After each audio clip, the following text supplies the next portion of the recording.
the environment externally that you experience every day affects the environment internally that determines what you do every day. Because your attitude, your mood, really does determine how productive you're going to be. Can you take control of your attitude, your internal environment?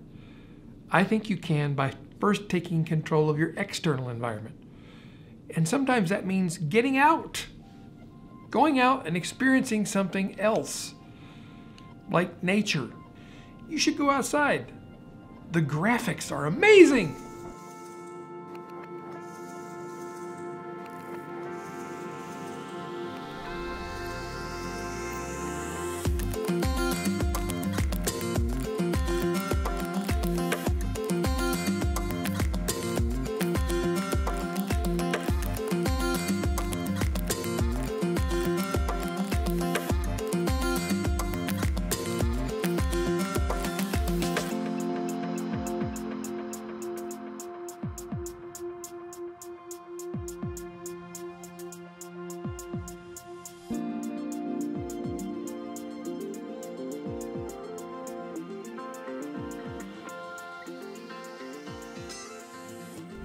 So I just got done with a meeting with our accountants, new accounting firm. It's fun when we actually got to a point where you need an accounting firm. And I actually had fun meeting with accountants, so that's awesome. Now I'm headed back to the South Hill, maybe see Sean at Rebel 77. But first I got to get this DSLR off the steering wheel. I'm pretty sure that this arrangement is not strictly street legal. Yep. One of the advantages of living here in the Northwest is it's just gorgeous. I mean, it's beautiful. This is just on my way from a business meeting at the accountant's office to the coffee shop leading to my office. And this is a natural, beautiful environment. And I think that, you know, where we live has a huge effect on our mental state, and that has a huge effect on the quality of our work and ultimately on the quality of our life. So something to think about is where you live and how you live and what you surround yourself with. And then, of course, there's whether you notice it or not. Whether you take the time to stop on the side of the road and appreciate the view.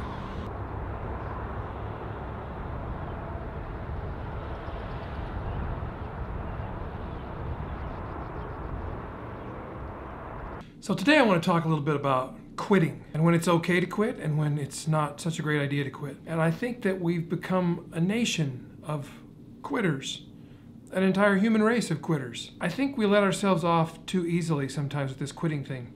I think a lot of times we quit because we're bored, because we're frustrated, because we're angry, because it's not going well, because we don't look good, because we're embarrassed, because our friends are doing something cooler, or so we think. So we quit what we're doing and we pursue something new. And what that leaves is a trail of half-begun projects and never-finished projects in our wake. And that is not the mark of a good entrepreneur.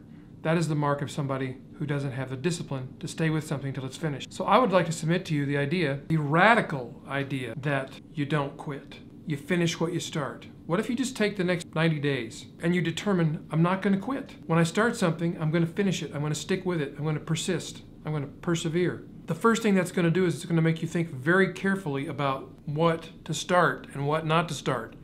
Maybe more carefully than you've ever thought before. If you don't have permission to quit, you're going to be much less likely to start something just on a whim. And I think that's a lot of what is happening with especially online entrepreneurs these days. We do things on a whim because it looks cool, it's the new thing to do, and we just do it without thinking about it. Does it fit our strategy, our overall approach to business and what we're trying to build and why we're trying to build it? Doing things on a whim means you haven't carefully thought them through, which means you haven't applied the tools of logic and reason to the decision you're making, which means you're not really making a decision based on reality, on the reality of the situation. You're making a decision based on your emotions that you haven't even taken the time to understand. What is driving that emotion? What is driving that feeling of excitement about what it is you're doing or thinking about doing? Is it in fact a good idea for your business? Does it support the strategic objectives of your business? Or is it possible, is it just possible that you are following a pattern of addictive behavior? You're just going after the dopamine rush of doing something new.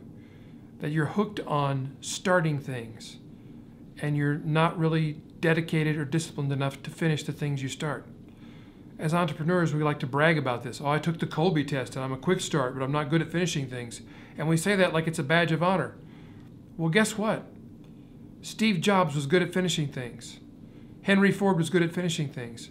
And maybe it wasn't their favorite thing to do. I have no idea, but I know this. Somebody's got to finish stuff.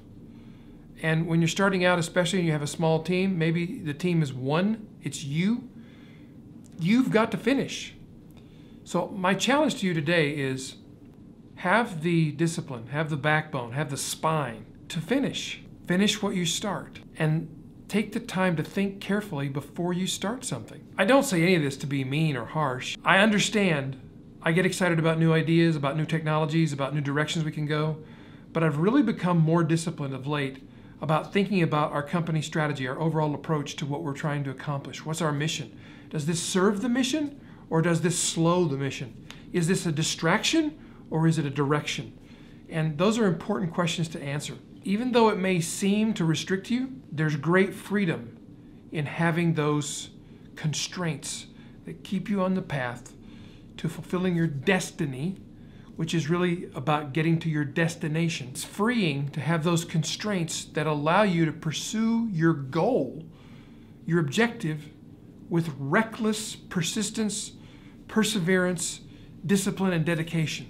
That's a fun place to be. So I want to know what you think. Do we quit too soon? Do we need more discipline to stick with stuff? Or do you think starting things and quitting in rapid succession is a good idea? I know there are differing opinions on this. I would love to hear yours. You know the deal. Subscribe to this channel as I continue to put out more messages about prosperity, productivity, and purpose in business and in life. I appreciate you. I pray that God blesses you with prosperity and long life. So live long and prosper.